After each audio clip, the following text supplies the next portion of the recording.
Welcome. We want to welcome you to this special edition of our podcast as we take a look at. Do we call this a forgotten album or from New Edition, One Love, or how would we describe this album? That's a very good question.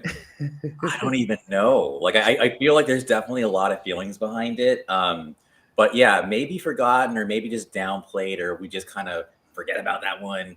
But I have a lot to say, and I think like this show it just brought back a flood of memories and feelings that I'm looking forward to sharing and exploring with you guys on this album. Okay. Well, we're waiting for Miss J to join us, but we'll be. Steve, how have you doing, sir? Just given the current week we've had, glad to be alive. Yeah. Do you want to highlight what's been going on? We've had for soul music, the losses we've had. We've just had a terrible one as we're airing tonight, going on broadcast. Stunned. I don't know what to say. I don't know what's going on. Yeah. So sadly, we just found out within the last couple of hours that R&B soul singer, songwriter, and hip hop pioneer Angie Stone sadly died in a car accident. And she was the only one who passed away in the car. So there was 9 people in the van, and she's the only one that sadly died. It is, and she was, you know, making a comeback back into going on tour and things. She was started promoting some projects on YouTube, sorry, on Instagram. Like she had her own sauce and other things, but to die in a car accident after all that she's gone through is really, really sad. Tragic. Absolutely tragic. I mean, she was just 63, so I think we had Roberta Flack, but she had a stroke for a while, and she was. I even tried to interview her without realizing, and her people got back to me and says, she's not really responsive to talking much, and so it wouldn't be possible. This was about a year and a half ago. But yeah, so it is horrible, Joseph. Yeah, and we just lost Angie Stone. I mean, she was really. I mean, think about the sequence of a first hip hop female group, and then really started it. Then she was with Vertical Hold. Vertical Hold. I seems much too busy. I'm getting chills just thinking about that song. Too busy for me. I mean, she's really had so many different eras. She had a lot of background vocals for hits that you probably don't even realize. I think Keep Your Heads Ringing, I think she's on there. I think with Dr. Dre. I mean, but just to have touched so many eras, and also even, of course, gotten with D'Angelo, and I'm sure her influence probably helped him musically. Yeah. Not to just jump in there, but I just, when someone had mentioned Vertical Hold, and I think it's easy for some people to forget, but no, I think to go from Funky Right On Up to Vertical Hold, those are two different eras. And that's still not even getting to like her solo stuff in the zeros. So, It happened, like you say, in a career of success happened pretty late on. Like you say, she'd been with Sequence and Vertical Hold, and then the early 2000s hit, same time as the album we're reviewing now. And things started really, Arista really promoted her, especially that first album, the Black Diamond album, and things took off for her. You just mentioned Roberta Flack there. Last week when I came off air at the studio last Saturday when I was doing my show, I found out that I've got to mention Gwen McRae. If you're from the UK and you've been frequenting soul clubs in the 80s and the 90s, you very much know that a Gwen McRae record being played in a club, it's a big thing. It's a big occasion. People hit the walls, hit the tables. It fills a Gwen McRae record. All this love that I'm giving fills the dance floor. 90% of you, when it's played in like a rare groove soul club, people bang the tables to hear it again. Big love to soul music. Chris Jasper of the Isleys again passed away this week. Wow. Incredible voice, incredible songwriter, incredible talent. So, yeah. Going back to Roberta Flack, though, also I read somewhere that she won back-to-back Grammys. I want to say, I think, for Record of the Year or Song of the Year. The first year was the First Time Ever I Saw Your Face. The second one was, of course, Killing Me Softly. And That's huge, number one. And then number two, even that the first time ever I saw your face, like that song is a bookend to one of my favorite, this is random, but one of my favorite sci-fi movies of all time, X-Men Days of Future Past. You hear it when Logan wakes up in 1973, then you hear it again when he wakes up in the future. And it's just a beautiful usage of a song, you know? So I just had to put that out there for those who might not have known. Yeah, I mean, it's yeah, it's almost like they always say when you know when these famous people pass, it's almost like a bus. They come one after the other. So it's, and then sadly, Gene Hackman, even though he's not into music, but just passing. But anyway, so we do want to shout out to Angie Stone. I would say, strangely enough, you spoke to her. You got one of the last few interviews she did was with you, Nnamdi. So you got some time with her, Yes, it probably. So what happened when I interviewed her the first time? I mean, it's almost as if she was sleeping and someone woke her up and says, "Yeah, you've got an interview," and she got a phone and was just talking to me as walking around, laying on her bed, and just and I was like, I knew this wasn't going to end well. She was just laying down on her bed and just talking and chilling. And so I was flustered about the fact that it did seem that she was focused, and so we had to so we did about 40 minutes, and then we had to reschedule, and it's for when she was like she could set herself up. But she had her stories, and I think the one thing that I always take from that interview was the fact that her relationship with D'Angelo ended because people thought that what was he doing with her, and they thought that she trapped him, not realizing that actually he was chasing her and he loved her. But all that press around that really had a strain on their relationship, and it really took people who were madly in love and someone she nurtured. And that was the one thing I always remember from that. Yes. But anyway, definitely, yeah. So I'm glad you guys are joining. And as we wanted to take the beginning of this to shout to remember Angie Stone and Roberta Flack. But we do want to try and see if we can celebrate New Edition, but more importantly, their One Love album. Stevie, how would you describe this album? I'm just looking back at the time. You know what? There's so much I want to say tonight. I want to go on a few rants, but I can't because it's not New Edition related. I've just got. I can't not mention Donald Trump. What I saw like yesterday. Oh God! Sorry, Nnamdi, but I just can't. I'm like blown away, just like dumbfounded what I saw. I mean, it's potentially life changing for us all because if it goes the way I think it's going to go, Nnamdi, I don't think we're going to be doing a podcast in a year's time. I think we've got a Dad's Army. We'll be on the front line on holding up Dad's Army for this country, mate. I'm telling you. But, yeah. there's a lot of stuff. There's stuff but I can't because not that I'll be cancelled. It just wouldn't be fair. But anyway, let's get back to yeah. I mean, as I said, there is a lot of madness around the world, and I think one of the things that we can highlight the fact is there's a lot of mad stuff happening. People passing and stuff, and we want to be able to use as much as we can to try and focus and celebrate some of the good stuff. And because if you do, it was shocking. Unprecedented. It is unprecedented and very disturbing. No, and very disturbing. But there's still going to be a lot of people who will thought, "Well done, you stood up."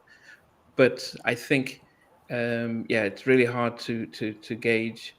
But we'll try and really try and bring some positivity as we celebrate music, as we celebrate our legendary group, New Edition, which I saw a stat that says they're the only group that each album by that all members of the group have released a platinum album. Well, Ricky and Ronnie and Micah in BBD and the rest, but it just shows you their strength. But Stevie, with this album, you kind of didn't. It's good to come back to you. I'm going back to the time period, the early 2000s. Yeah. To me, between like 1999, 2002, 2003, the hip hop and R&B scene was absolutely booming. It was the record companies were pumping stuff out, they were promoting the stuff. There was club nights on everywhere.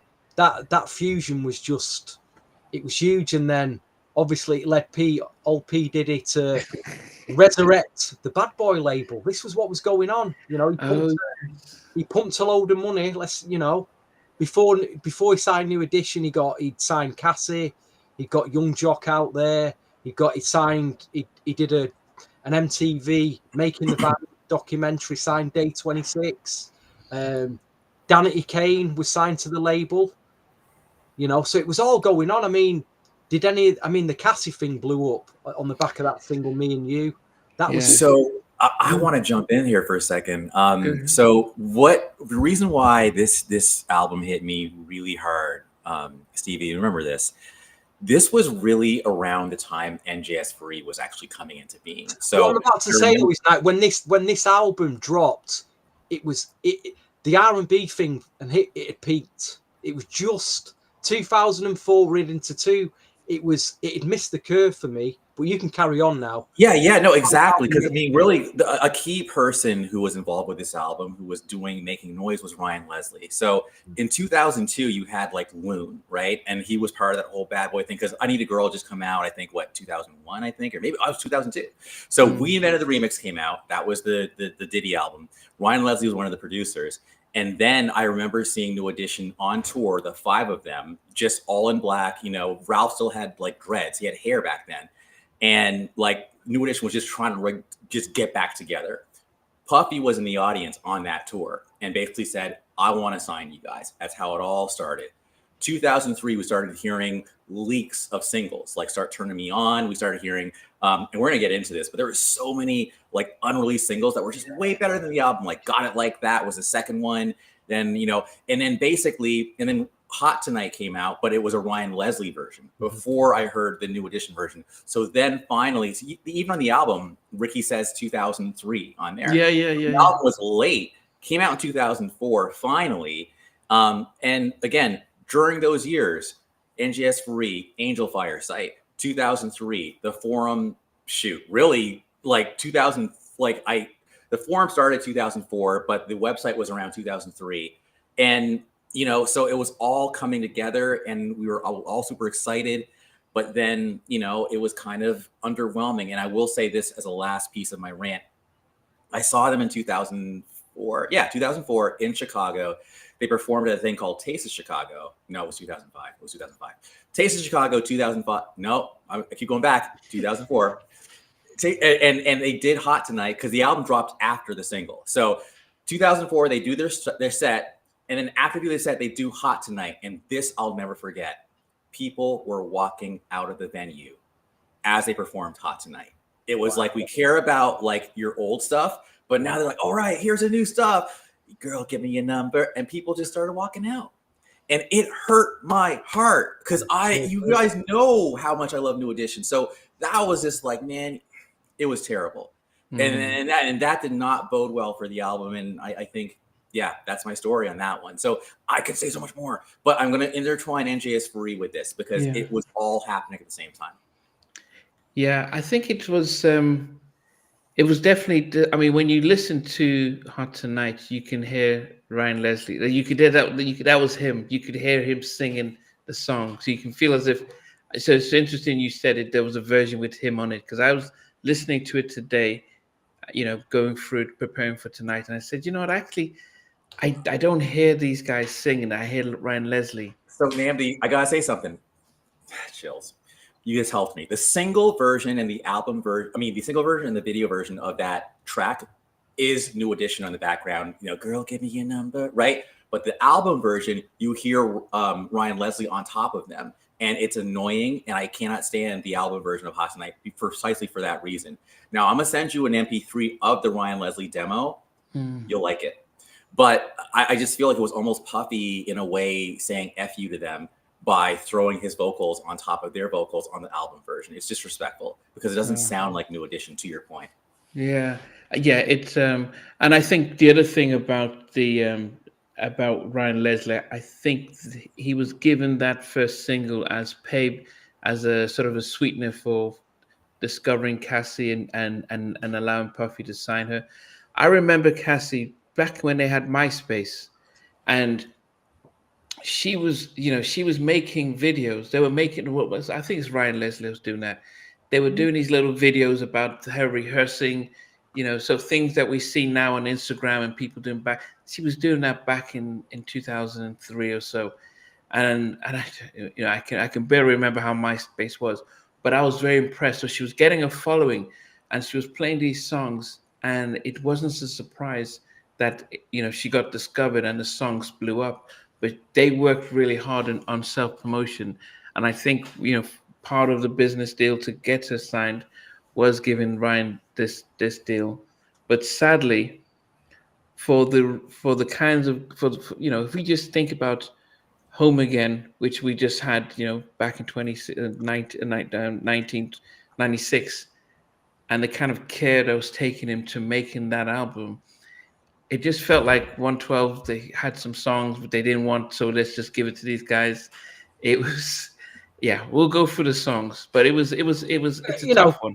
We're mentioning Cassie there, and I gotta say this because guys have all experienced this when it comes to women, and I call them monkey tree. Oh no! Right? Swing from right to right. With Cassie, she's hanging out with Ryan Leslie. Ryan Leslie, she's in the studio. Probably Ryan Leslie's telling her all sorts of things. We're going to produce this album. We're going to get, I'll sign to me, whatever. And she thinks she's on her way to being a star. And this is what I mean by monkey tree brand. So Ryan Leslie does all this work for Cassie. P. Diddy hears it. I want some of that. But to get some of that, he's got to get hold of Ryan Leslie. He's got to sign Cassie. What does she do? She monkey tree branches from Ryan Leslie, who I do believe they were more than just platonic. Oh yeah.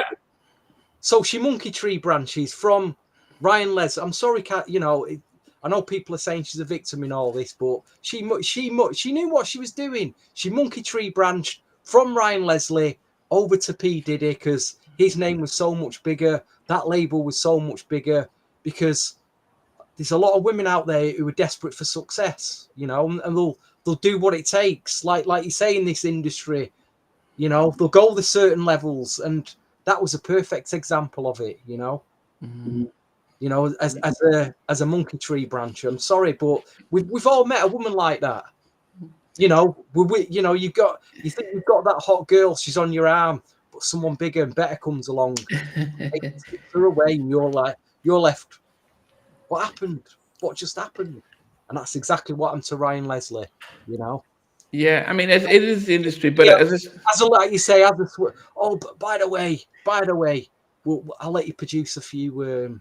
I'll let you produce a few New Edition tracks. I was about that then, Yeah, but it was really sad for. It was definitely sad for New Edition. But anyway, if we start with, you'll never be my friend after this show. But were you guys able to? If I'm wrong, somebody tell me I'm wrong. No, I don't think you're wrong. I think I'll hold my hands up and say, and I'll apologise. But this is why you tune into this podcast, because we don't hold back. The truth comes out sometimes. Yeah, no, she was young, but I think at the end of the day, it's just natural selection. I mean, at the end of the day, Diddy, quote unquote, alpha'd Ryan. And Ryan definitely strikes me as a decent dude. And I think that Ryan was actually kind of, ostracized by the industry because of Diddy. Like Diddy was able to kind of block him off at any turn. And I've seen some interviews with him. I think it was Drink Champs. And I think he's doing good things now. He's more focused on finance and trying to financial education, that kind of thing. But yes, Ezekiel, the Mac, the ladies always choose the a-hole with the money. I wouldn't say always, but I would say it's definitely. Let me both ask you this about Ryan Leslie, right? Great producer. He can write a song. He's got his business. He's got superb business acumen, but is he an artist in his own right? Is he an artist? I think that in a lot of ways, the smartest thing he should have done was not be an artist. He should have got a better singer in, found a Johnny Gill or something from that early 2000 who had a distinctive voice and give all his songs and production to No, that's what he did with Cassie. I'm talking about him for male stuff, kind of like the way Babyface worked with Bobby Brown to put out those songs, like "Don't Be Cruel." Yeah, but that was Cassie though. That was me and you. Ryan Leslie to me was never going to be a big artist. He should have give it to. I think Ryan Leslie was Drake before Drake. I feel like Drake and Ryan came out around the same time, and they were mixing that whole singing and rapping thing. Because when you listen to early Drake, it's a lot like Ryan, and I think that they were both like kind of like light skin energy dudes coming out at the same time.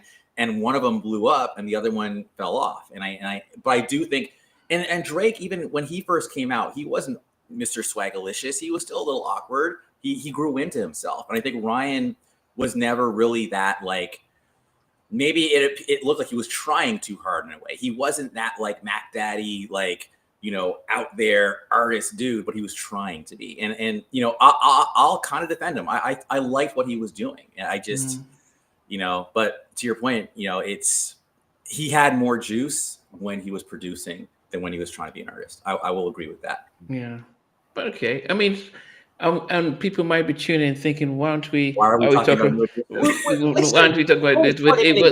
The night is young yet. Only 20 minutes in. Yeah, no, yeah. So I'm just trying to catch people up. That the reason why we're talking about Ryan Leslie, because he was responsible for the first single, "Hot Tonight," which didn't do service to the in getting the group heard, which then had a impact on the album sales. And as Andrew testified, that people actually walked out when they performed. And if you saw the performance at the Apollo, it was almost as if people were like, okay, I felt sorry for Johnny Gill. It's almost as if he's having to stoop down and sing lyrics that doesn't really, suit him. If it was a BBD track, I think that would work for BBD because that's their angle. But it just, for Ralph and Johnny, it just didn't. It just felt, it felt like this was out of the league, and even the way they were dressed, baggy. If you can see how they're dressed with the baggy clothes and stuff like that. So. But anyway, let's start with it just remember when we talked about nice cover. I don't mind the cover. I mean, what they were wearing, I didn't like it. And even the logo. Sorry. I like what they're wearing. I like the logo. It was a good cover. Well, overall, then your thoughts before we get into the top 10. Then there's a lot of filler on this album. There is a lot. I struggled with his top 10.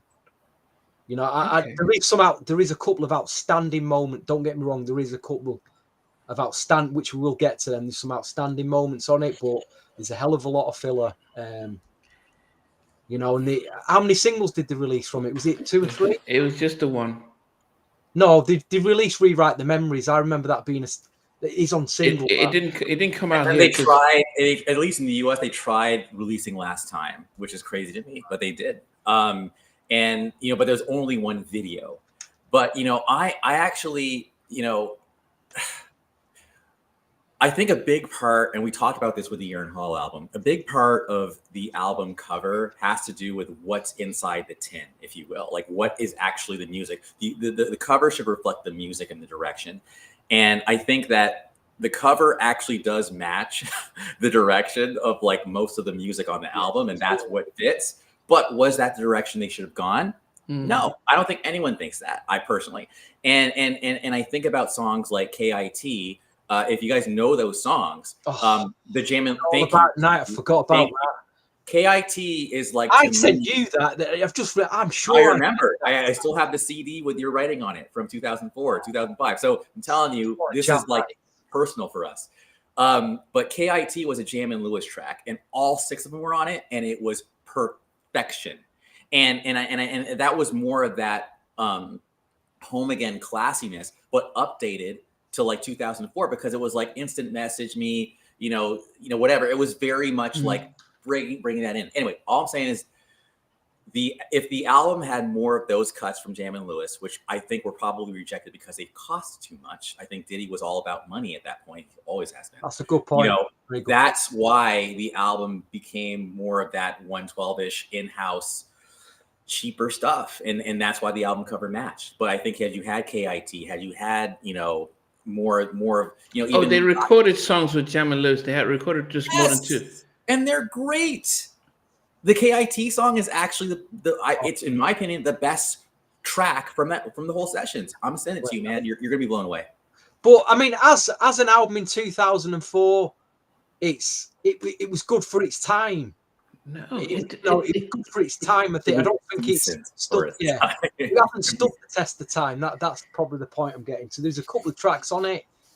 Yeah, but it was. You got to see with R&B as well. The way R&B was going from 2003, 2004 onwards to what I call the Great Bailout in 2006, where all the major labels merged. They all merged. Yeah. There's about 3 major labels left, and a whole bunch of R&B and hip hop just got disintegrated, gone.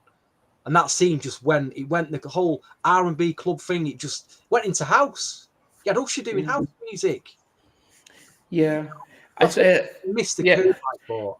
It is strange that because they could have, if they couldn't afford Jammin' Lewis, they could have gotten Tim and Bob, because they were doing some good stuff with Case and Joe and Slow Down. What was his name? Yeah, Bobby V. Bobby V. Man, that album was amazing. Yeah. So they should have gotten Tim and Bob. They could have, they did the stuff with I'm So Into You with Tamir. So they were doing their thing. At the time, hi Tara. They were doing their thing at the time, so they could have. They were cheaper than Jammin' Lewis. But man, Anyway, we go. Where's anything from Miss J? She fell asleep on a Michael Jackson pillow tonight. Nnamdi, what's going on? You know what? I think it's got that promo you put out saying Sunday. I bet she thinks it's Sunday night. No, because I put the reminder, and the reminder was for today. And updated with it was just but anyway, Sunny could have come up with stuff, but anyway, yes, top 10 then. So guys, we're gonna go for our top 10 songs on this album, and it'd be interesting to see if there were about 16 tracks released, so it'd be interesting if we're able to find 10 really good songs on there. So I don't mind starting. I started off. The first song I'm putting down there was. He likes to start, Nnamdi. He always likes to start. No, because I'm. You tell your stories, and then Andrew kind of comes in. Yeah. With his either singing or his stuff. Man, there's some songs. I mean, just when I can start off with The Conference Call. And when I heard that, I just thought that no, it's not in my top 10. But I just wanted to say because we may not cover that. But to me, when I'm listening to that, and Johnny's saying, "Yeah, it won't be long before we argue," I'm thinking, "Wow, goodness, what? He's taking it seriously." Yes. And it almost feels that when Mike says, "Yeah, I spoke to Diddy last night, and he's up for it," and I felt as if Mike was the one that says, "Guys, let's do this. It's where we've got a shot," and. It was very cheesy, and one of the things I hated was this. Yeah, bad boy. It felt like this was my stuff. Guess who I've signed?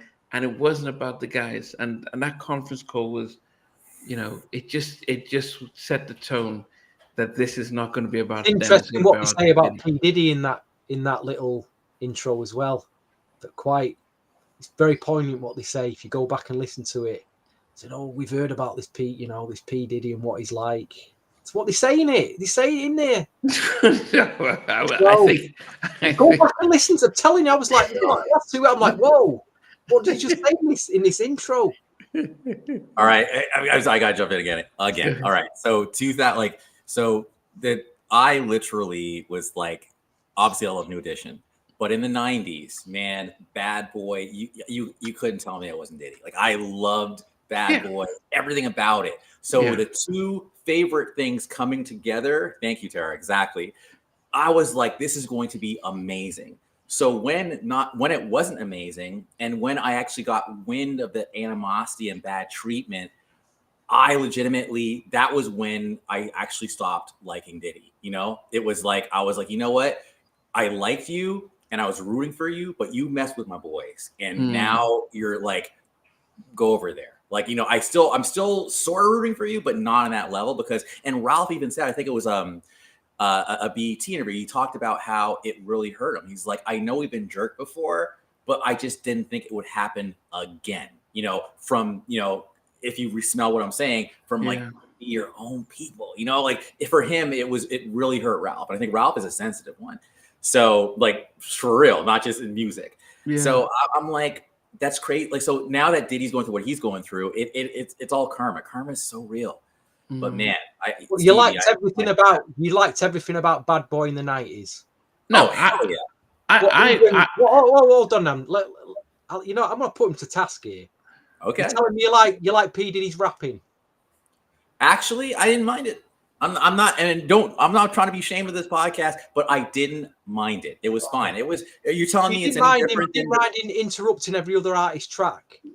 It was everyone started copying him. He was the first one to do ad libs. Then it was Timbaland. Then it was Rodney Jerkins. Like it was about branding and stamping. I don't think there's anything wrong with that. But I don't want to get like sidetracked off of the New Edition thing. You know, he did the same thing on this album. He appears in some. No, but times have changed though. Times tend to change. Times had changed. When I was trying to work in the industry, I said I wanted to be P Diddy, Puff Daddy. He was, you forget about what we're hearing now. Go back to the mid '90s, when he left Uptown, we all mourned. We thought, oh my goodness, it was big news, the fact that this intern guy had left Uptown before he came out with Bad Boy, with Biggie and Craig Mack, and then Faith and Total and all that stuff. I mean, he shook the industry, the whole East Coast. I mean, so he was the centerpiece. And his raps were easy to listen to. His flows were. Again, he shouldn't have been allowed to rap. Just shouldn't have been allowed. No, I think he that kind of lazy kind of just that kind of talk. I think he for the pop music, his style, all the stuff. Even when he was singing with the Benjamins or I Need a Girl and all that stuff, that was. It was easy to listen to what he's saying because he wasn't a hip hop artist. He wasn't trying to be. So but we definitely take that. Yeah. So we digress. Okay. So my first one was it was tough. I think the 10, 9, and 8 were tough for me. Yeah. 10 and 9, but no 10 and 9. So Wildest Dreams was probably the first thing that I could turn to. Mario Winers and that bad for you? Yeah, that was number 10 for me. I mean, I've listened to this album probably 40 times in the last 2 weeks. So Wildest Dreams would be number 10 for me. What about you, Stevie? I've got 2 tracks listed. I can't decide between them which I like the least, but they literally are fillers. The Last Time and Been So Long. I mean, Been So Long goes with the intro. They do like a good live introduction song on all the albums. This one's got like a Marvin Gaye feel to it. Wasn't a killer song though. I just think there was something lacking in it. Nice to listen to, and it's paired up with Last. I can't decide between Last Time and Been So Long. So number 10, it's either one of them tracks for me. I just want to say, could take or leave them 2 tracks. DJ all day. I'll never forget seeing Suge Knight say that in the Source Awards. It was like, man, He was spot on what he said. No, it was spot on, but he was also hating, in my opinion. But we're not going to get into that. We might have another podcast about Bad Boy. I think that would be an amazing podcast. All right, so going to my number 10, and I already feel like if Jay was here, we're going to be all over the place. Like we're not going to be the same, on our list for sure. So my number 10 is Feeling It, and that was a Ryan Leslie track, and Jack Knight had produced on it. And also inside baseball for you guys. I actually had a theme song for NJS Free to that music. And it was in my head. And if I had AI, I would have made it happen, but whatever. I like that song. And there's really not much more to it. I will say there was a lot of songs that did not make my top 10. And absolutely, Wildest Dreams did not make my top 10. What? Yeah, man. I thought that was actually, I think that was my least favorite song on the album. Oh, my God. So we're going to have fun tonight. I don't believe what I'm hearing. Oh, shit. Someone said, Deo said it'd be his top 5. Yeah, we're going to be all over the place. So let's get into it. It's all good. And I love how we can disagree, but it's not like, we're not like mad at each other, right? So let's just have fun. I thought you'd like that one night. I thought you'd be into that one. Nope. No, I mean, I just squeezed it in. I think it was just too much music, I mean, I'm listening to this as I'm listening to an audition and vocally and thinking how they need to respect their vocals and not be too much with the music. But anyway, I would go number 9 is probably the same producer, the same writer, Hot Tonight, and I think because it was it was played so much, and I think I like the production. I like how Ronnie DeVoe started it. But when I think I felt for Johnny when he's singing his part, it felt like, trying to get Marvin Gaye to rap or something like that. It just didn't feel, him singing the lyrics just didn't feel right. I think, I think the BBD could have pulled it off easily, but I think it just didn't respect it. Johnny it was almost like a disrespect to get Johnny to sing like that. But anyway, it was played quite a bit, and I actually didn't mind the production and the vibe of it. So Hot Tonight is number 9 for me. So Nnamdi, out of curiosity, where were you at that point? I know you straddled the US and the UK. At this time, I just moved to the UK, and I did not realize that they'd released the album. So the last big stuff that I remember was Usher, when he 701. I know, Confessions. Yes, so that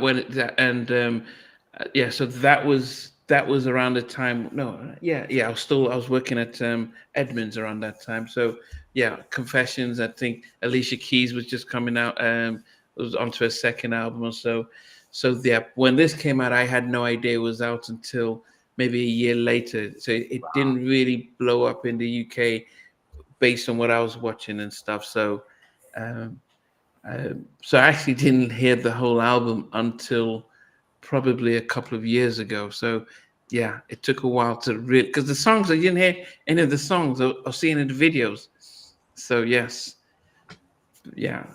Stevie, what's your number 9? Here's a question for you, because I did listen to a lot of Ronnie's raps on this album, and they just don't cut it for me. Just didn't cut. He's it's like he was. I know a lot of rappers like go in a booth and like they got a piece of paper or the lyric, and and it sounded at times like he was just like he's got his piece of paper there or his lyrics on, his bars on, and he's just reading. It sounded like he's reading them out from a piece of paper. It was that like late. I'm like, I couldn't. If New Edition put an album out now, I don't know if I could deal with Ron's doing some raps on it. It's a young man's game, and he's just old manned himself, and it's coming through on this album. Stevie, you are feisty tonight. That's all I'm not holding back, you know what I mean? But then someone tell me if I'm wrong. Well, I think you're being consistent. I mean, I think that first you criticize Diddy's raps, and I'm like, well, that's pretty much in line with the BBD style, like R&B rap. Like there's R&B rap, and then there's like that hip hop rap, and I feel like that's what Diddy was doing. And you're basically criticizing both of them. I'm like, okay, then that makes sense. I get it. So maybe R&B rap is not for you. ABC and he sounded a lot different on Belle Biv DeVoe than what he sounds on this. Well, sure. I mean, there's a lot more energy, but I'm just, like I say, it's a young man's game, and I just felt, I don't know, it was like, just these raps where he mentions, like, why are you mentioning Serena Williams and Donald Trump? It just cringe, really cringe bars. I'm like, oh no, you know what I mean? No. Oh my God. Wait, but think about it, no, because when Snoop did, what's the song he did with Charlie Wilson and Justin Timberlake?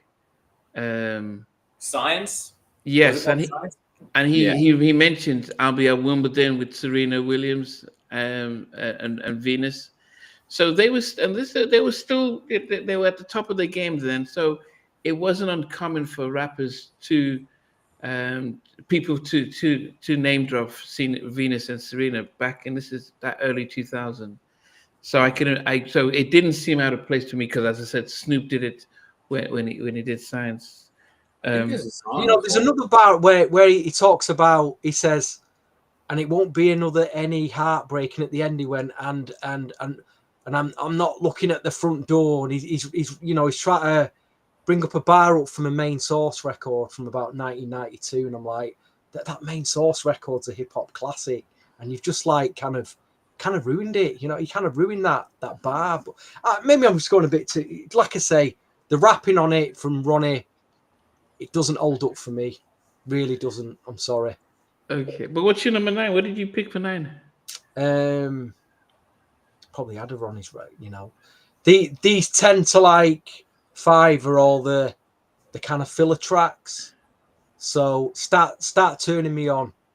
Add a bass line to it. I like the production. Start turning me. I like the track. You know what I mean? It's probably a 6 or 7 out of 10 for me. Okay.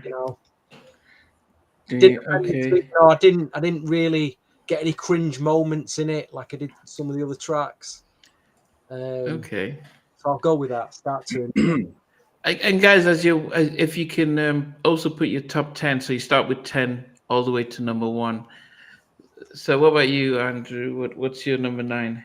So my number 9 is a song called Best Man.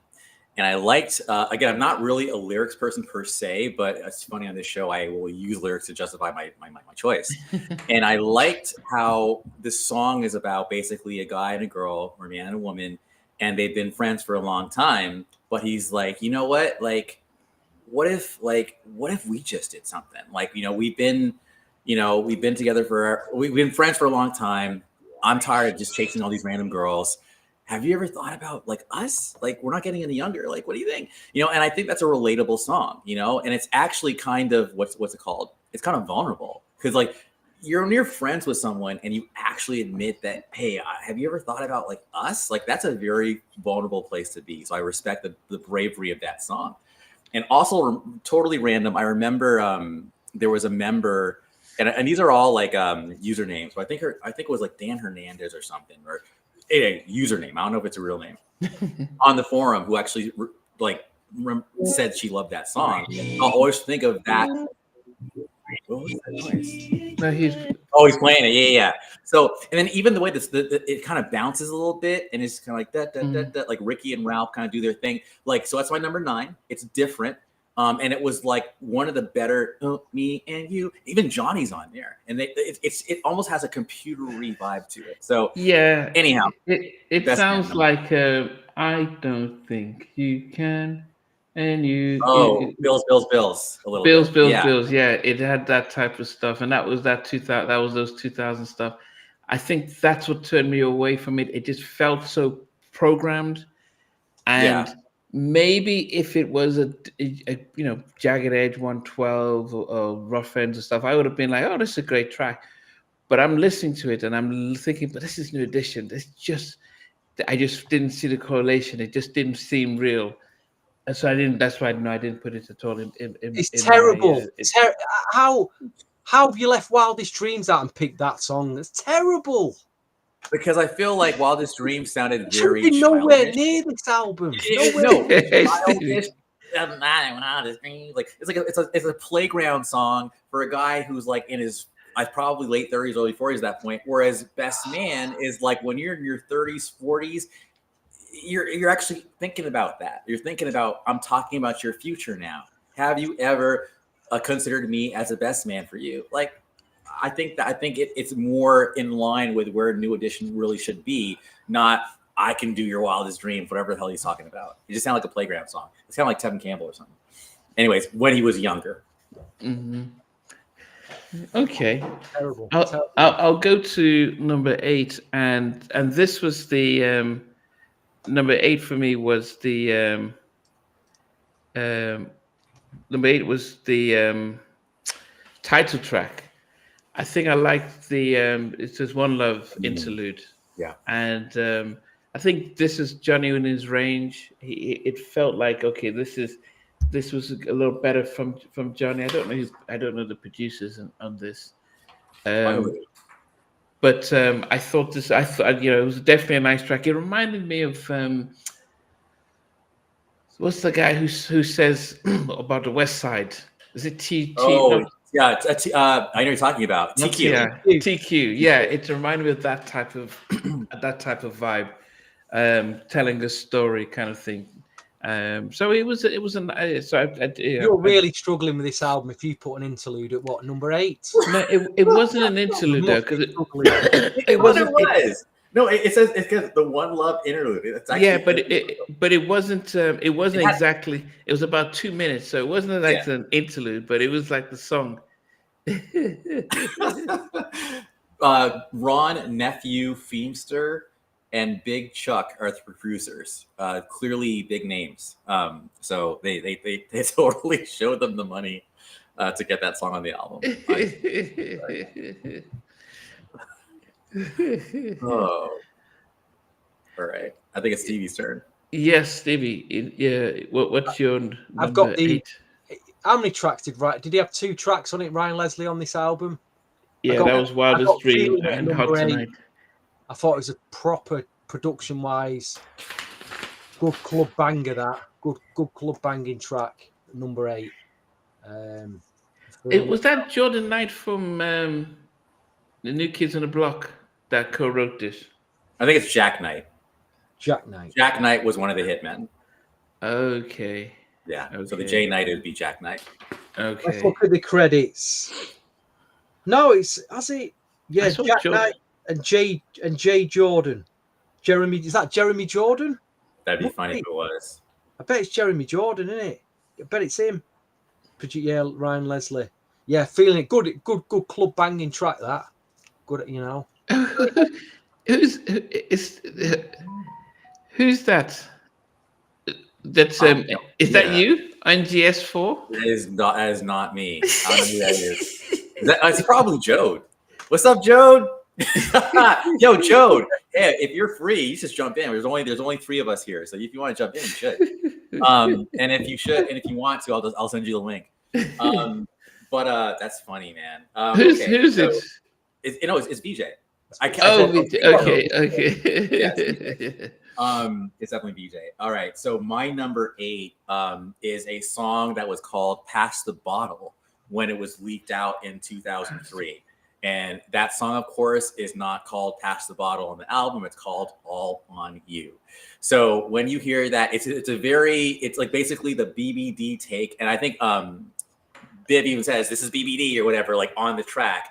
And then like Ralph's talking about tearing off my shirt, unbuckling my belt, tossing bottles up. Now I got you falling in love. And then on the leaked version, Mike goes alcohol, and then Ron goes marijuana, and they cut it out of the album version. It's them wilding out, and that wilding out, by the way, is another track that was, I think, a Jamin Lewis one that was not put on there. But anyway, they're wilding out on the track. They're going crazy, being total dogs, talking about like just smashing groupies on tour, waking up in the morning, not waking her up, getting on the tour bus, even saying that's not my daughter on the camcorder or whatever. Like they're literally just bugging out. But that's number 8. I like the beat on it. But is it New Edition? No, I think it's the evolution, and it was a bit shameful, to be honest. Yeah, it was a BBD track, and I was like, why they do? I mean, this is where the whole Puffy stuff, it's like, look, why are you putting a BBD track on a New Edition album? Because that's not them, and it just, as I said, it would have been a nice song if it was just separate, but for the album and stuff, yeah, okay. Number 7 for me was another track with Johnny, and it was one of those tracks where who did it? I didn't realize. Wait a minute. All on You didn't make my top 10 night, I'm afraid. No, it's fine, man. I knew this was going to be It felt like a filler to me. Yeah. Well, it was leaked. I mean, I know Hot 97 played it, and Puffy. It was that one, and Pass the Bottle. That one, and Start Turning Me On were the 2 songs that Puffy leaked in 2003 before we got the Hot Tonight single. But yeah. Yeah, it's I didn't realize that. So I would say that the number 7 for me was "Come Home with Me," and that was Johnny. I'm just looking. I didn't realize that Jam and Lewis did this track. But no, "Come Home to Me." Oh. Come Home With Me. Come Home With Me. Is that? Let me just make sure. You're right. No, you're right. I totally didn't even realize I was all these years. I didn't realize I was Jam and Lewis. Yeah. Miss Savignon, long time. Glad you could join us out in France. Yeah. Good evening, Miss Savignon. No, I thought it was, when you listen to it without reading the credits, you're like, okay, this is Johnny singing in his range, telling this story and everything. So I was definitely, so it was, so I was like, okay, this is almost like a New Edition type of track. But I just realized now that I thought Jam and Lewis only did 2 tracks, but now it makes sense that they did this with Johnny. Come Home With Me. These years, I never realized that. And what's even better, so you probably remember the Avila brothers or Bobby Ross Avila. They did, one of the brothers did the drums and Bobby did the keyboards on that track. And I literally saw, shout out to Bobby if you're watching, because I know that you submitted some songs for one of our other podcasts. I saw him at the last New Edition, residency in Vegas. He did like a Facebook Live type thing or something like that. So anyway, props. I didn't even realize after all these years, that song I'll spoil it. That song almost made my top 10, but it didn't. And now I'm reconsidering. Joseph was asking me, he thought that will rank it higher, and it's number 7, but I think the ones who are a little bit higher, I felt like it was more of the group, so that's why it's a number 7 for me. But it was a nice track. Yes. Hello, Missy. Okay, Stevie, number 7 for you. Finally, when I wanted, because I felt like, why didn't they let Johnny sing more on this album? We get to a track where they let him sing. It's making all the right sounds, but the song just, it's nice, but it's not a killer. Who's going to come home with me tonight? Who is going to come home like, and it's got Johnny, he's sounding great on it, but it only made my number 7 for that reason. Like I say, it's making all the right slow jam sounds. It's got Johnny singing, but that chorus is just not a killer. You know what I mean? And that's why I like the track. I can listen to it, but that's why it's number 7 and not further up the chart for me. So yeah, listening to that song is like eating healthy food that doesn't taste very good to me. Like I feel like I have to, it's good for me, but I don't really enjoy eating it. So it's a good song, but it just doesn't do it for me. So could you imagine broccoli? No, I like broccoli. What's up? you stood in a club or a bar and you look at the ladies going, "Who's going to come home with me tonight?" I mean, how cringe is that? Who's Who's going to come home with me? Imagine what would Miss Jane say if she was here tonight? You're right. You're right. All right. Yeah, it's a strange lyric, I guess. It is definitely. Probably Johnny will never talk to me again after this. Now he's another one who'll probably never talk to me. As well as Cass, I'm off Cassie's Christmas card list. Another monkey tree brancher while I'm here. Jennifer Lopez, you ain't getting off lightly. You know what I mean? You're another one. Steve. So, Mr. Knight, what is your number? So I was so excited for the New Edition album. I remember when they actually put up a website, right? Like, and this is back when it was Macro Media and Flash and like all the animations. Like, we're kicking it old school here, right? So they had a Macro Media little playlist, right? And they had samples of 5 songs, and the last song on that little sample piece, like as you're waiting for the album to drop, was my number 7, and that song is called "Love Again." Stevie, I loved what you did. Yep. I love what you did with the reel on Instagram, where you had that song playing, you know, as a promo for this show. Because yeah, that dent, like it was like I could have seen that song as a single. Now, is it like my favorite song? No. But did it sound different, and did it sound like updated New Edition? Yeah, it did. You know, it actually felt like them, and that's why "Love Again" is at number 7. Yeah, I'll just leave it at that. It was like on any other album or a better album, it would have been a throwaway. But on this album, because there was so much not good stuff on there, it actually stands out. I'm getting concerned here because you're like putting all the really, you've already mentioned some really good tracks, and some others not even in the. So I'm like, whoa. Yep, you're gonna be shocked if I never went. I got something for you. Anyway, what are we on? Number what is it? Number 6 now. Yeah, number 6. So number 6 for me is "Love Again." Oh, serious? Yeah, I think it. Yeah, you can. We've just spoken about it, but "Love Again" was number 6. Yeah, I like the vibe in that one. Oh, "Love Again's" an absolute banger. Absolute banger. I'm surprised, guys. Really surprised. But at least it's in the top 10s, though. But that track is a proper banger. Yeah. What did you put in number 6, Stevie? I got "That's Why I Lied." It's got it's got a very slinky is it like a guitar lick in it, and yeah, you know, nice guitar, I think. Yeah. I like who did that one. Let's have a look.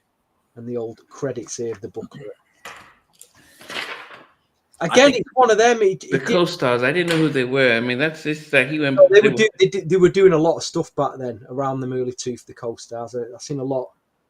Did a lot of pop stuff as well. But yeah, it's just a bit better than Filler, I think. Just a bit better than Filler, but not a killer. Bit better than Filler, but not a killer. Okay. David had Hot Tonight as number 6. Okay. What about you, Knight? For number 6, I had this is gonna make y'all laugh. Number 6, I had Been So Long. And the reason why I had Been So Long, Stevie's face. The reason why I had Been So Long that high is because like it's a concert track, which is very much in line with like That's the Way We're Living. Hold on a minute, it was a fake. It wasn't live. They had the fake crowd over there. You could clear it's fake. Yeah, of course it is. Yeah, but you know, remember when if you ever remember they could have done it live, a bit more authentic than if it was actually done it. If they sang it live, but remember the Blackstreet's Booty Call, they had a live version of it.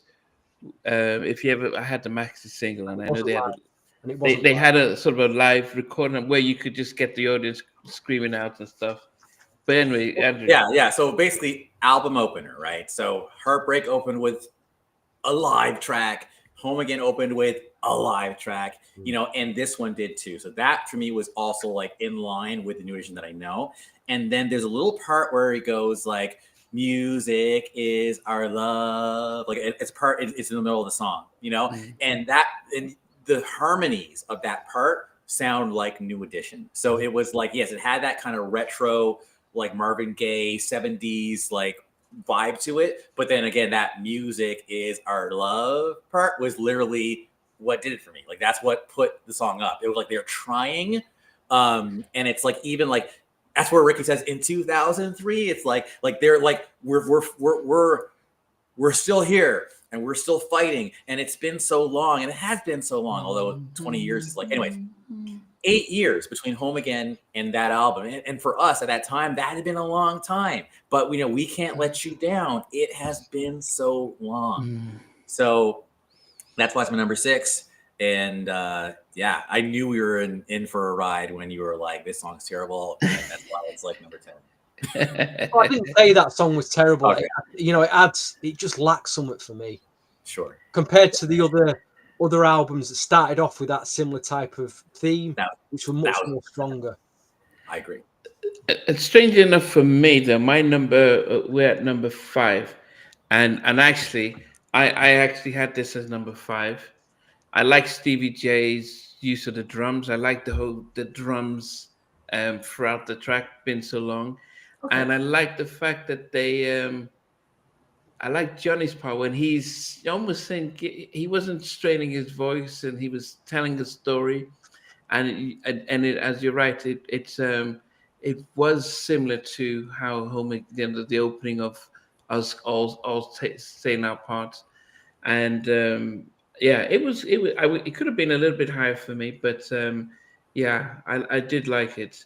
I thought, I wondered there was a part of me I thought, actually, if they were releasing a single, I probably wouldn't have been surprised if this had come up, where you could have resurrected them, you know, from crier status, and then they just come and Brooke Payne brings them right on stage. And actually, he's credited. Brooke Payne is credited. Is he? No, not. He's credited in the conference call. But Stevie J did the production, and I think Ralph did a verse on this as well. Yeah. I thought that would have been. A good opener. That okay, these guys are back, and you get an actual crowd screaming for them after all this time. You know, think about it. 96 to 2004. That's a good 8 years. You know, that's a big, long time not to come up with an album and stuff. Yeah, so Been So Long was my number 5. Nice. Stevie. My number 5 is probably more of a memory. I do remember at the time on a Saturday evenings, my best friend, who was a DJ at the time, he'd always been a DJ. You know, I kind of went to a lot of places he was DJ, and I'd go with him. So. And I do a bit of DJ myself, but I never considered myself a DJ back then. I'd do little warm-up sets or whatever. But we used to travel to this town called Chester in the UK. It's a nice town. If you get to, you know, in the UK, go and visit Chester. It's a really, really nice town. But there was a club there called Roses. And in the 80s, it had a big name for like a big soul night on a Saturday night. But in the 2000s, it was more of a Saturday night, anything goes pop crowd, but it was an R&B night. It was playing R&B, reggaeton, rap. You know, I might come on and play Michael Jackson, Remember the Time, a bit of Rump Shaker just to break things up. But at the time, you know, I did get to hear Hot Tonight. I heard it in a club. I heard what it sounded like in a club because I got the 12-inch. It was a warm-up track. It never made the main set. I don't think my friend ever played it as a main set track, but I heard the track out in a club, and it's you know, I think it sounded a lot better then than what it does now. It is a club track. It's of its time, but again, it's just that memory of actually hearing it on a Saturday night in a club. So my number 5 is Hot Tonight. Nice. It goes back to that nightclub that I was in. Yeah, I mean, it was played quite a bit, and it's yeah, it's definitely a nice. In fact, I've got a story for you, Nnamdi. You're always going on about stuff, and I've just remembered a good story to tell you. Okay. About that nightclub, and about, I can't remember. Do you remember the girl who left Eternal, was it what was she called? Is it Redknapp? Louise Redknapp. Yeah. Right. She married a footballer, didn't she? Yeah, Jamie Redknapp. Right. Going back to that club, Jamie Redknapp was in that club one night. I wasn't there. My best friend wasn't there, but the guy who built the club up, guy called Ray, who did the Soul Night on a Saturday night. Jamie was in there, and he went over and he was like, I think he was asking Ray to play a track, and he kept on, and I think he gave him a load of abuse. And Ray got on the mic. Oh, what did he say now? What did he say? And he said something along the lines of, yeah, Jamie, Jamie. I might be fat. I might be because I might be fat. But every time I can't say this word on you. Every time I'm effing your girlfriend, she bakes me a big effing cake to the crowd. And the crowd went mad. You know what I mean? The crowd went, I believe it all. It all went. So Jamie, the footballer, got his comeuppance in a club one night. Yeah, Jamie. Yeah, I might be fat, but every time I'm effing your girlfriend, she bakes me a big effing cake. Wow, that's a comeback. Yeah, comeback. That's like when Pac said that's why you might have to edit that. You might have to edit this bit out of the show, mate. I'm telling you. Well, this is live, so we can't. I mean, it is what it is. But actually, Nnamdi, was your number 5 been so long? Yeah, Been So Long was number 5 for me. All right, Stevie, your number 5 was Hot Tonight, right? Yeah. And then Timmy Lee in the comments, his number 5 is Hot Tonight. Mm-hmm. And my number 5 is, and I apologize if this sucks, but people like to hear me sing a little bit. So, and if you say you don't like it my way, we can do it your way. Any way is okay. Because it's gonna be hot tonight. So my number 5 is Hot Tonight. And I'll tell you something, if it was the single version, not the album version, because again, I talked about how on the chorus, that girl, give me your number. Like you hear Ryan on the girl, give me your number. Like it's a little heavier, but like Newness is like, girl, give me your number. It's more of like, it's just better. It would be higher. But anyway, that's my number 5. I've got more for you in store. Don't worry. I got some more Ralph imitations for the podcast. But that was my first one, number 5. So Dario had that at number 6, and he had Wildest Dreams at number Well, look 5. at that, Nnamdi. At number 5 there, you got a story, and you got a singing. You got to sing. You got everything you wanted there. You got everything you wanted. In my number 4, I'm just trying to. I think what I liked about number 4 was the production of this. I like Ralph's singing on this, and I like the chorus. I don't know if any are doing the background vocals, and I think the only Jam and Loose tend to keep them there. But the last time, wow, dun, dun, dun, dun, dun, dun, yeah, I just yeah. Because Ralph has this very sultry type of, when he's singing, he just seems endless and timeless, and he just seems the same kid that sang "Candy Girl." When he's singing this, So last time, I love the sensitivity of it. It was just it was 2.5 minutes, or 2 minutes and 46 seconds. But yeah, last time was my number. It's my number 4. All right.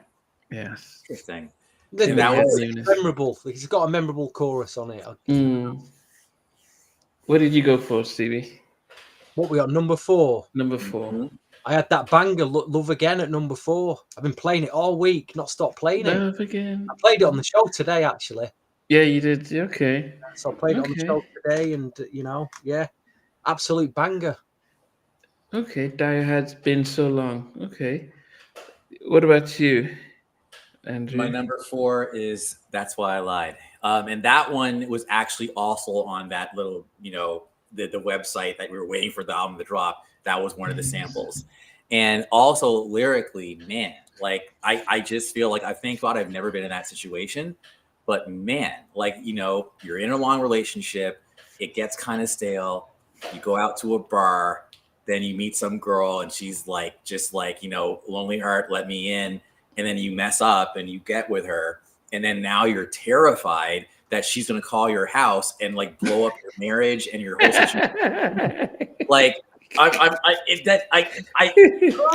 it makes me feel something, and it's like, no, like, to my house, to keep my kids, like, it's like, that's when life gets real. It's not just about like, oh, can he get with me? Who's going to come home with me tonight? It's like, how do I save my life? You know what I'm saying? Like, it's so I just feel like that was one of the, there's two real songs that New Edition have made in some capacity. It's that song, and on BBD's Hootie Mac album, it's the situation where it's like, and now you say you have my child and all that. That I was like, whoa, like BBD got like super deep on this one, So there's fantasy and there's real, and I feel like that's why I Lied is like one of the realest songs they ever did. Okay, and that's your number 4. I like your pitch. I like your pitch for that track.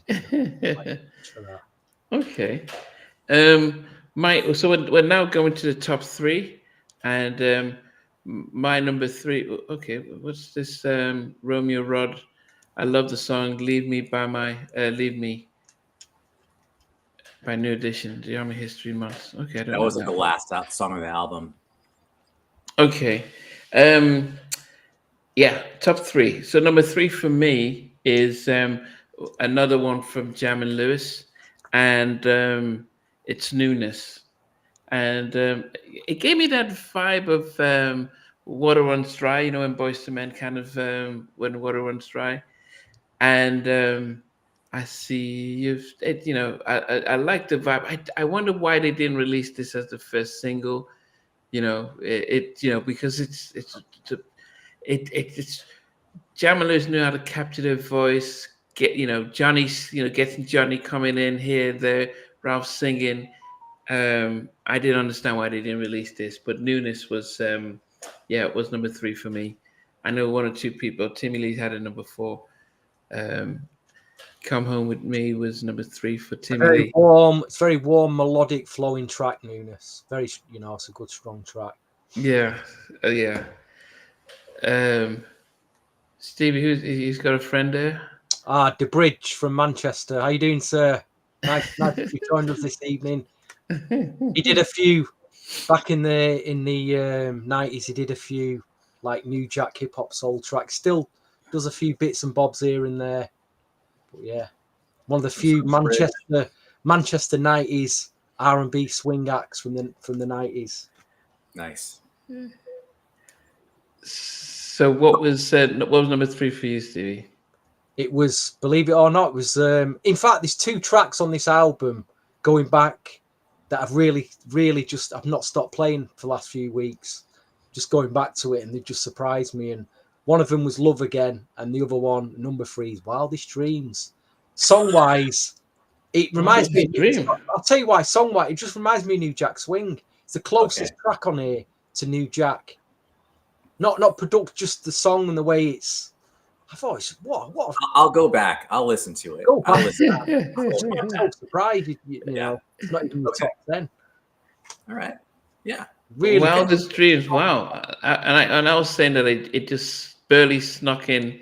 It just squeezed into at number 10, but you put it really high up at number 3. Well, okay. Rate that track. Really. Okay. What about you, Andrew? I wasn't planning on trying this, but I'm just going to give it a go. And if it sucks, oh well. But I've got better things. I hold you. I go back to the beginning. Remember when we traded our first kisses?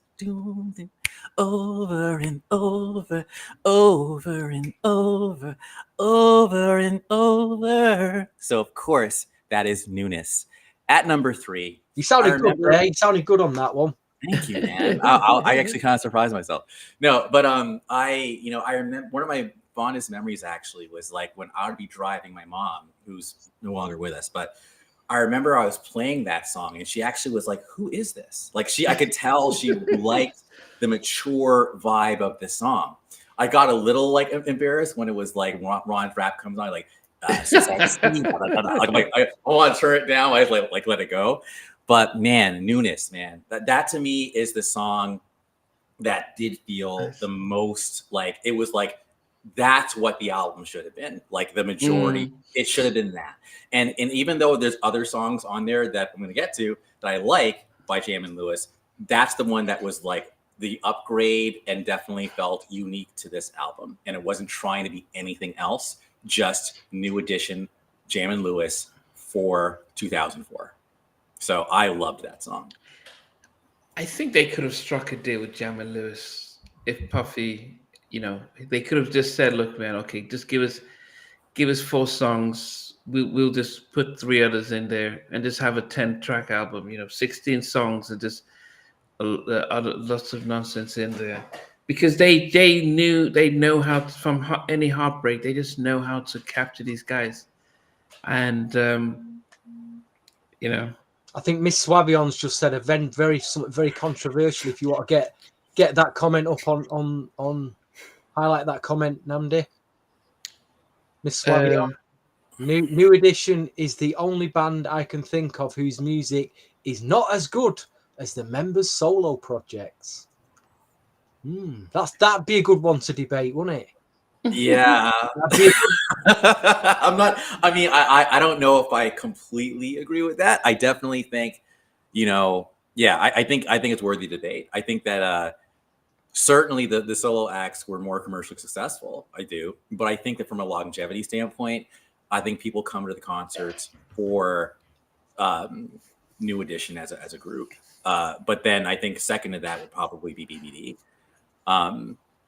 But yeah, I think it's a very strong statement to make. And here's what I'll say. I'll just say the spin-offs were amazing. And New Edition is truly a super group. They really are in every way. And I think, Nnamdi, you said in the beginning, only group that every member has hit at least one, has been part of one platinum album. Every member. Yeah. So I think the Ending Heartbreak album as an album, that is a bit of a classic. Thank you. It's a classic alongside Belle Biv DeVoe Poison, alongside Johnny Gill's alongside Don't Be Cruel, and alongside the Sensitivity album. What a run from 88 to 1990 of all them albums. Hey, don't forget Popcorn Love and Candy Girl. We're talking about that late 80s, what a albums. They ran the new Jack Harry. We're so blessed. Yeah. I mean, I think we were just the right age to experience all that. And I think Johnny was probably the most consistent with his albums because he got Jam, Lewis, and Face to handle the production, and definitely. But yes. But I do like what the point she's trying to make. It makes for a good discussion. Agreed. Yeah. Thank you for your opinion there, Mrs. Swavion. And what we on now? Number 2. Number 2. Mm-hmm. Okay. I think this was probably probably the first single of the album. They should have made it the first single on the album. And you hear this and you realize that, okay, there are things that, this is not O.J. Simpson, if it don't fit, you must quit situation. This is a situation where these producers know how to use it, produce and write for these 5 guys, even if the Bobby's there or not. Rewrite the Memories. Such a lovely. I mean, this is where we have to give it to Terry Lewis for his lyrics and how he writes, and his ways of writing his love songs. I mean, my favorite Jam and Lewis production is On Bended Knees. To me, that but this I could see elements of Terry writing On Bended Knees when he was doing Rewrite the Memories. So Rewrite the Memories is number 2 for me. Beautiful song, beautiful way of utilizing the vocals of New Edition. Unlike most of what Bad Boy did here, was like just get rid of. That's why I didn't like it, that's why I didn't like Sexy Lady, because they didn't have them singing it. They were just getting other people to do the singing. but Rewrite the Memories was like, this is New Edition. This is how they sound when they get something written for them. So Rewrite the Memories is number 2 for me. Amen. Wow, number 2. Something's wrong there. Anyway, number 2 for me could have been number 1, but it's it's been outdone because there's only really one truly outstanding track on this album. Truly amazing, just goosebump moment on this album. So number 2 for me is Newness. I thought it was Tim and Bob who produced it first. It does sound like a Tim and Bob track, yeah. Like I say, it's just a nice melodic, flowing, mid-tempo, soulful track. Really nice, and it's better than much of the album. So easily. So number 2 is Newness for me. Does it make sense that they kept the 2 of the best tracks at the end, and then they had the guts? So then after you listen to Newness, then you have Feeling It and Leave Me. It's almost as if what number was Newness in your chart, Nnamdi? Newness number 3. And you got Rewrite the Memories at number 1. Number 2. My God, I don't know what you've picked for number 1. Hey. What have you picked for number 2? I'm worried. All right. So for Newness, I had it number 3. Number 2, here we go again. If I could just rewrite it, I would just rewrite it. If I could just rewrite it, I'd rewrite our memories. So yes, Rewrite the Memories at number 2 as well. Just like Deo, just like Nnamdi. Sorry to disappoint you, Stevie. Now check this out though. I talked about how Newness was its own thing, whereas Rewrite the Memories had a little bit of Can You Stand the Rain, like the Our Short Stories Last So Long. Had that whole Can You, right? And then my girlfriend at the time, what killed it for her was when at the end he goes, oh, sugar, no. Yeah. It was like, what? That ruined the song. She was like, wow, why are you trying to be like Sensitivity all over again? Like it killed it for her. She was like, you're trying too hard. So yeah, but I'm okay with it, because whatever. But let me do it one more time. Oh, sugar, no. I love that. I love it. But Rewrite the Memories, like I liked it. And I just and a smooth jazz version with like a sax doing it. Oh, it'd be amazing. That would be killer. Yeah. I'm surprised no one's done that yet. So anyway, Rewrite Memories is number 2, which is why when I tell my number 1, I think y'all are going to be like, what is he thinking? But I'll have a pitch for that as well. Okay. So before we do our number 1, we're going to do go for our top 10. For anyone who's just joining us, Gen X just posted that we sadly lost Angie Stone this morning, coming home from a concert in Alabama. So so she's on our hearts as well. But going for number 10. So number 10 for me was Wildest Dreams. I have no idea how Stevie really placed it so high up. Number 9 was... no idea why you put it in number 10. Hot Tonight is number 9. One Love Interlude at number 8. Come Home With Me at number 7. Love Again at number 6. It's Been So Long at number 5. Last Time at number 4. Newness at number 3, Rewrite the Memories at number 2, and I would say that I listened to this song just for this album, for this song. That's why I lied. Wow. I love this song. Wow. Yeah, I love this song. I love how Ralph sings on this. I like the instrumental, the music. It just, I wish I could just see him on a video just talking to this girl, and maybe flashbacks to say, okay, this is when we're younger. Now I'm now married and settled down, and you're coming back, and look, I just love the whole and I can see Ralph smiling as he's singing it. As I said, I just love the whole thing. I love the track. I know as much as Rewrite the Memories is just almost like a a perfect record, but when I'm listening to it, I can just listen to this song over and over again, and just to how Ronnie comes in and out of it. But I just love that track, so that's my favorite song on the album. That's why I lied.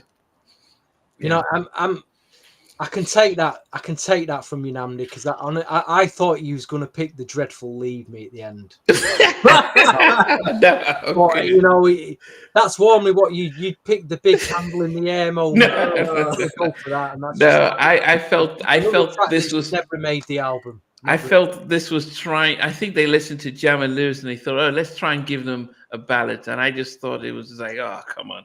I didn't even put it in my top 10. Yeah. But yeah, no, I love That's Why I Lie. I mean, the first time I heard the album, it stood out to me, and I just keep listening to it. I just felt, yeah, it's an interesting track. It's not just the lyrics, but it's just the production is different and unique and stuff like that. So yeah, I know at least you guys all put it in your top 10, not in high enough places, but at least it fit. It is a decent track. It is a decent track. No, I mean, stand out for me, for sure. Yeah. So, right. Sorry. Counting down, right? Right. Number 10. I'd listed last time. Been so long, I can't make my mind up out of them two. Number 9, Start Turning Me On. Number 8, Feeling It. Number 7, Come Home With Me. Number 6, That's Why I Lied. At number 6. Number 5, Hot Tonight. Number 4, Love Again. Number 3, Wildest Dreams. Number 2, Newness. Number 1, there's something else I noticed about this track, because Jam and Lewis's producers always kind of years on, they tend to replay stuff, melodies, chord changes, and if you really listen close, you know, you can hear. And this was one of these tracks that I thought, I feel like I've heard this somewhere before. What is it? It was racking my brains. And then I got it. I remember doing a post on the NGS 34, a big post about this track, and saying if you go back to the Alexander O'Neal album, All True Man, there's a ballad near the end called Sentimental. It's a 6-minute track. Amazing ballad. But Jam and Lewis got hold of this track for New Edition, and they kind of it's in there. It's all replayed in there. But for me, it's the most outstanding track on the album. It gives me goosebumps. I mean, it's Rewrite the Memories. There's no other track for me on this album. It's number 1, bar none. You know, even over the last 2 weeks, right, I deliberately didn't listen to it because I wanted to just listen to it, because I knew it'd be number 1. I just wanted everything else just to make sure. And then finally, I listened to Rewrite the Memories again.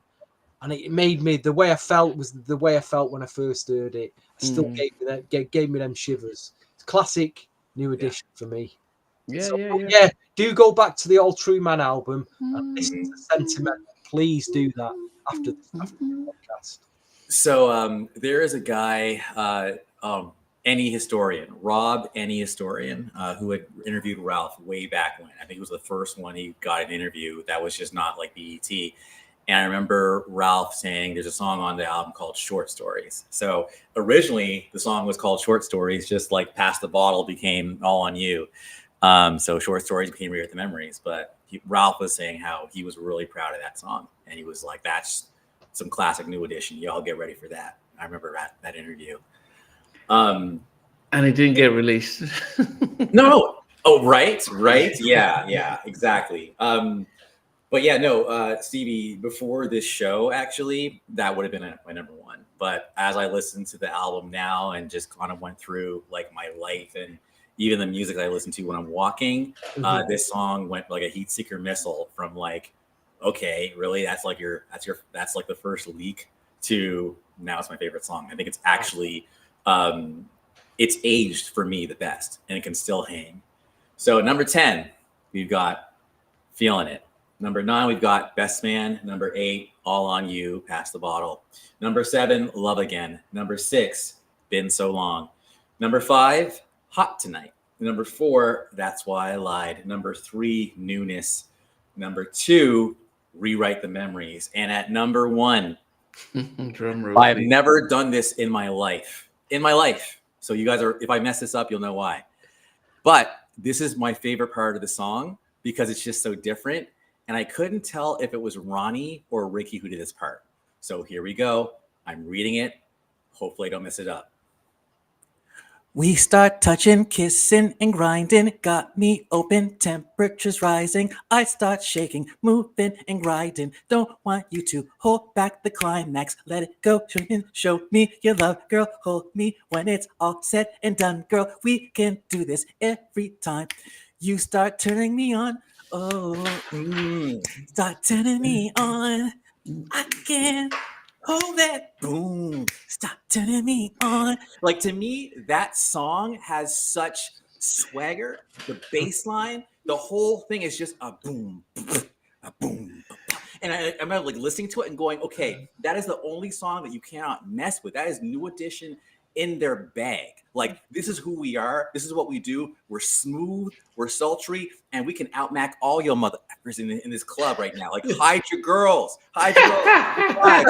New Edition's in the building. Which one's coming home with me tonight? Which one's coming home with me Like tonight? it just had so much swagger, you know? And so for me, like, that's the one that it just doesn't feel like a misstep. It was actually the probably for me the best Bad Boy New Edition fusion. Is it my favorite New Edition song? No. But is it my favorite song on the album? Because it doesn't remind me of like wasted material. Like, I feel like Newness, what a waste that there was no video for it. Rewrite the Memories, what a waste they didn't push that. But Start Turning Me On, I'm okay with that not getting a video or whatever, but it just has a certain, this was New Edition again in their bag. Like, this is who we are and we're dope. So that's why for me, and it also feels the least dated for me. I feel like if you heard that in the club now, yeah, it would feel retro, but people might still move to it because it just has such a relentless beat. So that's my number one. Great pitch. That's a great pitch, that. And I'm so happy that neither of you picked, honestly, neither of you picked Leave Me. I was really getting worried there that you both picked Me at number one. And I can accept that. Yeah, no, not Leave Me. And I'm just thinking, what about Sexy? What did you guys think about Sexy Lady? It's okay. Dun-dun-dun-dun-dun-dun. Sexy Lady. I like that Ricky got like mad. Like, that was his song, right? Yeah. But there was even a song. Okay, so now we gotta so a couple of things really quick. So, and this is like maybe a shameless plug, and I apologize if it's shameless, but whatever.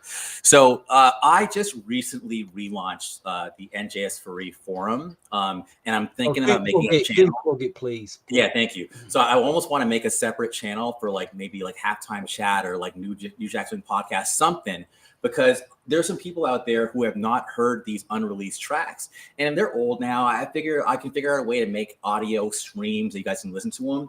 But there's KIT, there's Got It Like That, and there's Dream Girl. Now, Dream Girl was never really like released, but I think that was a Ryan Leslie track too.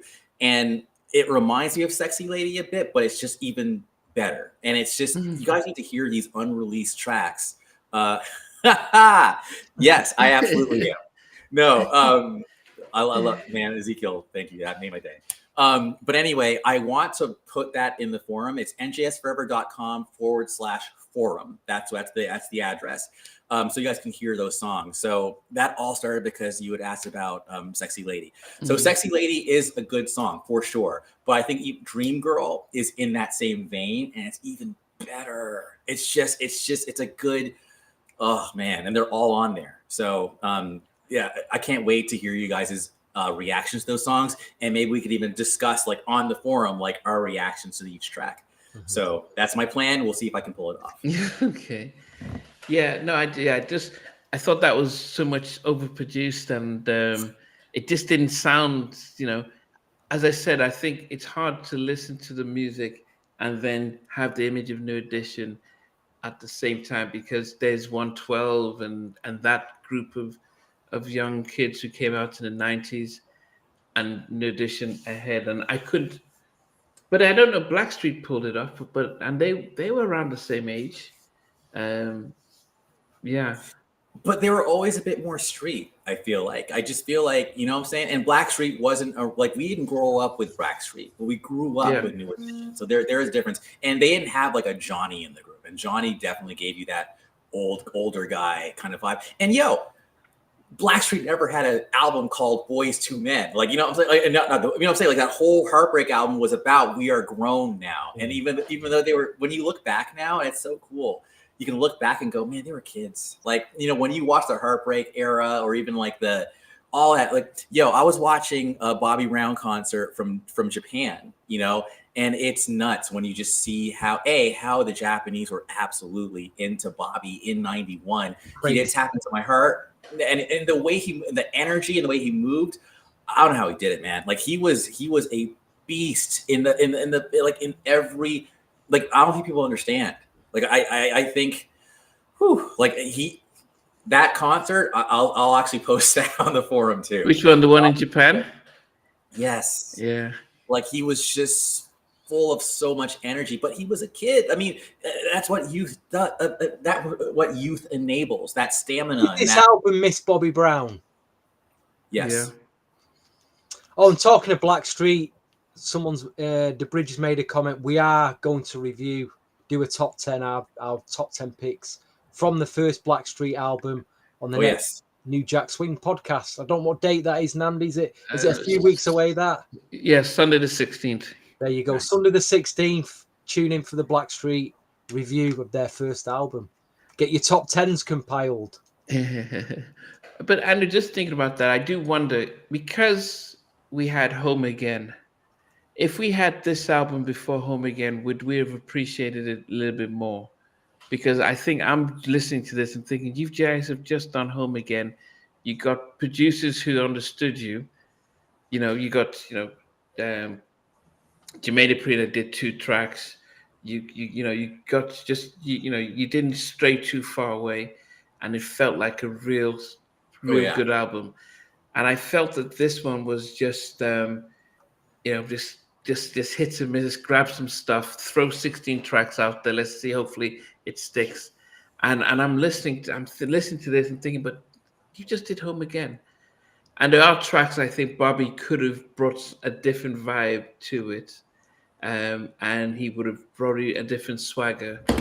But it was, who knows? But have one last thought, have they got another album in them? Hell yes. But make sure it's Jam and Lewis.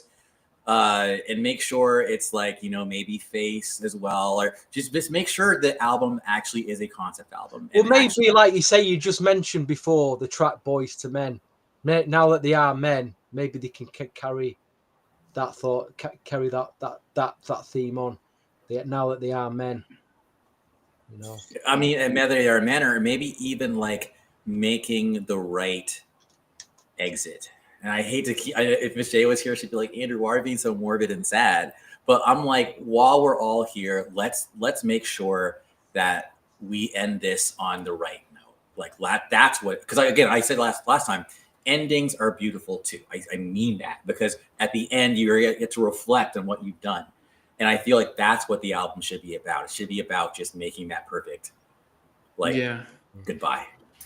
Miss Swabion's asking, have we already done the Blackstreet first album? What we did a top 10 of all the Blackstreets together. So we just selected, like an overall top 10. We didn't concentrate fully on that album. We tried to incorporate all 4 albums that they came out with. I think the top 10.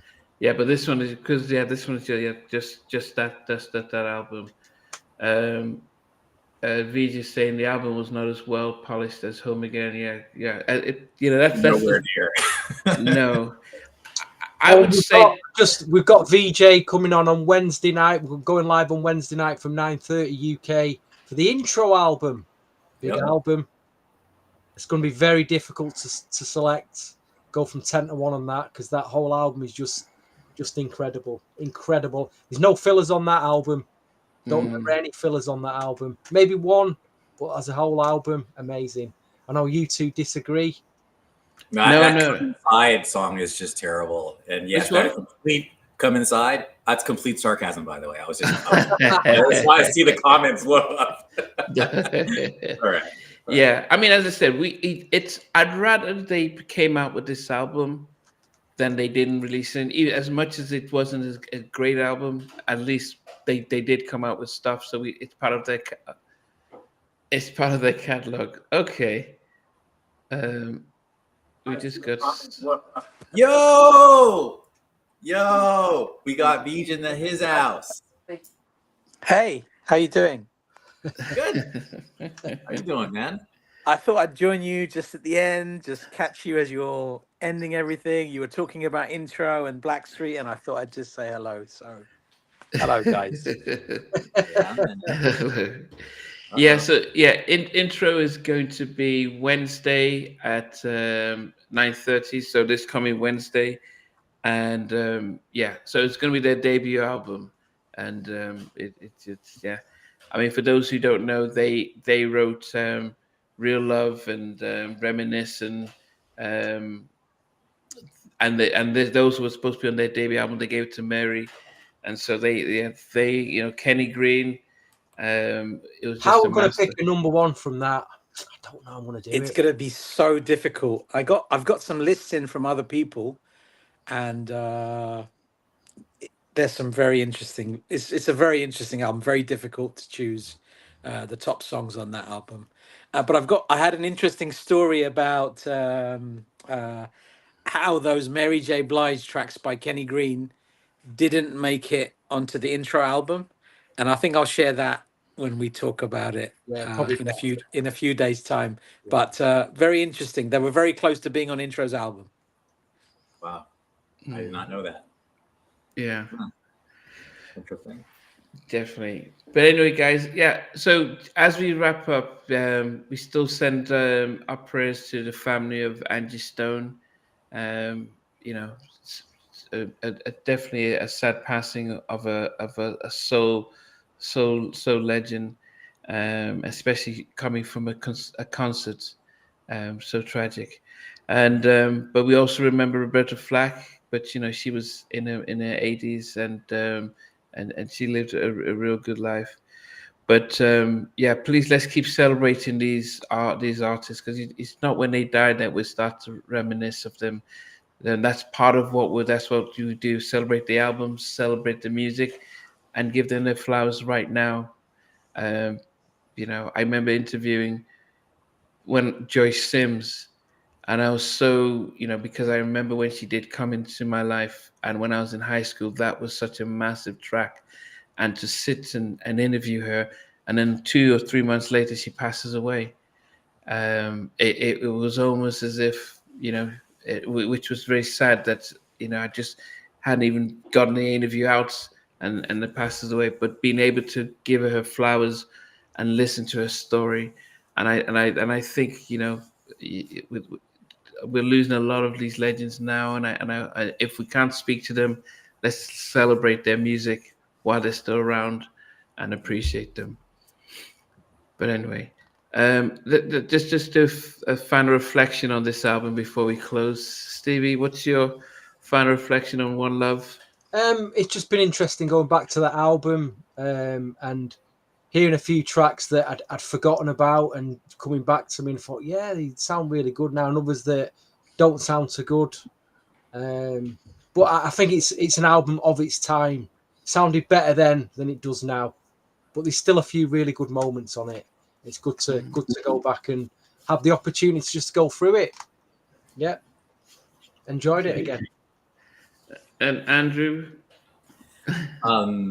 So when I look back on some of the way I looked or what I did, the moves I made in 2004, 2005, 2006, I do cringe. And, but then I go back to that time and I ask myself, Andrew, were you trying your very best? Were you giving it your all back then? And I can absolutely say yes.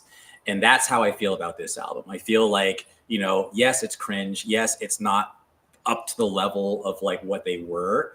But I do think there was a bit of identity crisis going on. I do think that there was like a lot of conflicting elements. But at the end of the day, it was New Edition trying their best and it just didn't come off. So for me, it just reminds me that like no one's immortal or no one's divine. We're all human, and you know, we're all imperfect. And I think that's what this album is. It's like it's probably the most imperfect album of their catalog, but it's still part of their catalog, and that's why we gotta love it. As Puffy was saying, any living legends. Yes. He kept going through this, and Bad Boy Baby. I'm curious. I know. Deej was never really. I mean, you like New Edition, but not like you know. I don't like New Edition. I love New Edition. Did you like this? I can't. This album was a mishmash of like just sounds. It just. Yeah.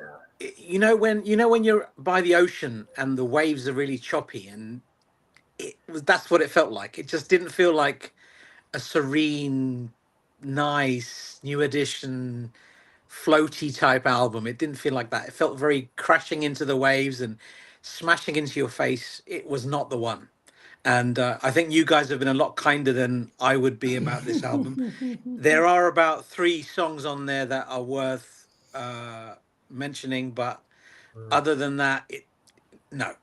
Yeah.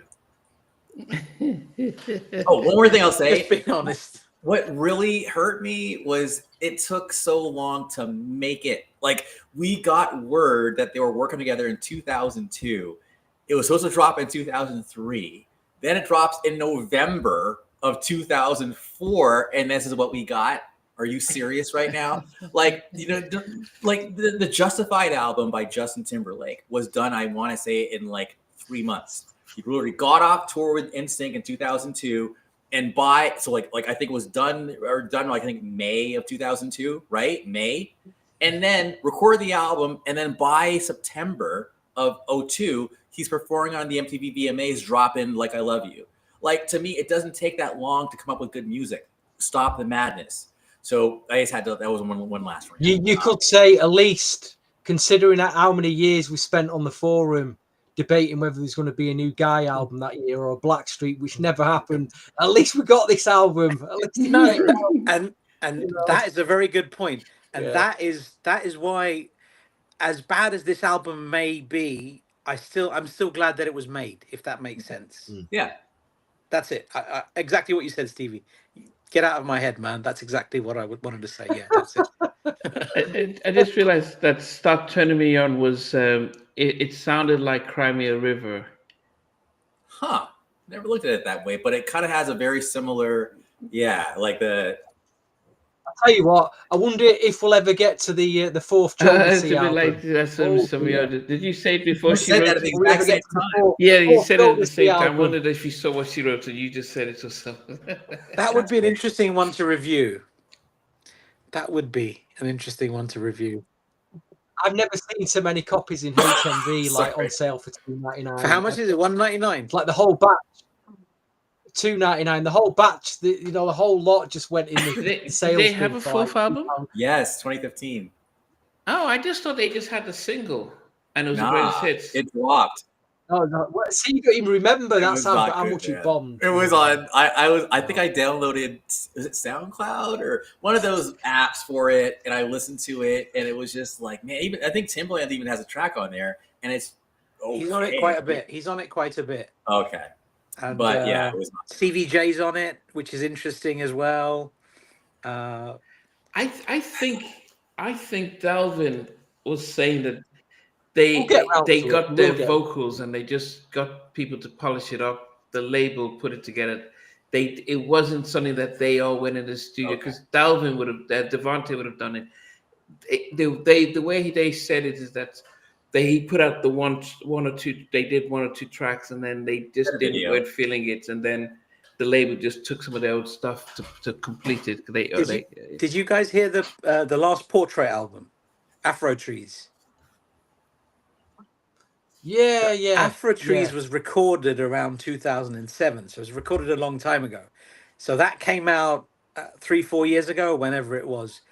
And those albums that were recorded back in the day and then they come out, sometimes they turn out really well. Like Portraits Afro Trees is a stunning album. Whereas Jodeci's, it just, every moment is stunning. Oh my God, it's as good as any Jodeci track ever made. That's how good every moment is. But the rest of the album, and after that, it's a big So downhill into Dwayne just said, it was. I think Dwayne just said, because I think what Dalvin was saying in an interview, maybe when it was that it was old tracks that the label had the masters, and they gave it to these producers, Stevie J and stuff, to polish it off. It was almost like a greatest hits kind of stuff, but they didn't. It wasn't them. So these were tracks that they wanted to use. So that's where these guys, because Devontae would have put his name all over it, but they just did that one. I think they tricked them. They said they wanted to do a greatest hits, and just bring out one song, and they went and got some of their old stuff. So check this out. Before it burned down. Yeah, go ahead. There is a song called "Loving You" by Michael Jackson, and I know that was one of those songs where, like, I think a lot of the Michael Jackson stuff, I love that you pointed. So a lot of that stuff, it's like they would take the old stuff, but I actually prefer the newer version than the original, for me personally. So it's like it can be done. And DJ, you were saying it too. You can take the old music and do it right, and update it. There's a couple others I can find. But I know "Loving You." Which one? Because that's which. It kind of goes like, oh my God, like loving you. That's what I want to do. Like that. Okay, that's not the. Anyways, yeah. Okay. No, I didn't know. Okay. But yeah. Anyhow, even Chicago, that's an older one, and that one, like when you hear the updated version, it actually kind of kicks for me, anyways. I agree. I think some of those newer versions of that particular album were stunning, and Love Never Felt So Good. Yes, it felt like such a complete song. I mean, and that felt like it was as good as any Michael Jackson song ever made. It was so brilliant, and I listened to that a lot. And I wasn't expecting that. Yeah. Okay. All right, guys. Well, I thought it was going to be a tough one. Alan missed everything. I thought this was going to be a tough one. It wasn't as bad as Blood on the Dance Floor. I missed that. How was it? Yeah, it was tough. Even Miss J just messaged me. She had a family emergency, and that's why she wasn't able to join in. So she sent us her apology. But yeah, Blood and Dance was a tough one. This had some good tracks, but No Edition can do no wrong in my eyes. So definitely enjoyed this. So for everyone, tune in on Wednesday intro, on the 16th for can't wait. It's gonna be so good. Intro, what an album. Yeah. And on the 16th for the Blackstreet album, the debut album, with Joy and Before I Let You Go, Booty Call, Physical Thing, and Tonight's the Night, and Happy Home. Actually, I just realized how much I like that album. So we'll see you guys. We always appreciate you joining in. I'll appreciate the fact that you put in your top 10 as well, and we'll catch you